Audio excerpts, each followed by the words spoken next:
Isang hindi pangkaraniwang tanawin ang bumungad sa mga residente sa Davao City matapos sumulpot at rumampa sa pangunahing lansangan ang nasa 18 kabayo na nakatakas mula sa isang farm.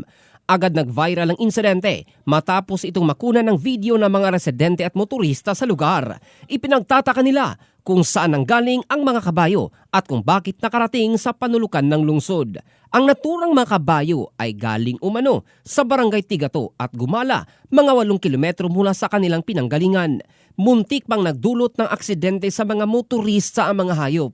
Dahil dito, agad rumisponde ang mga tauhan ng Police Station 18 Bahada upang tiyaking ligtas ang mga kabayo, maiwasan ang anumang aksidente at mapanatili ang kaayusan sa lansangan. Sa tulong ng mga pulis, na-secure ang mga hayop sa bakanting lote ng isang coffee shop sa Lanang habang hinihintay ang mga tagabantay at pagdating ng may-ari ng farm. Dakong 6:00 ng gabi, matagumpay na naibalik sa Rodriguez Farm sa Barangay Tigato ang taturang mga kabayo, ligtas at walang nasaktan. In the heart of changing lives, ito si Jofel Candado ng Brigada News Philippines, the Music and News Authority.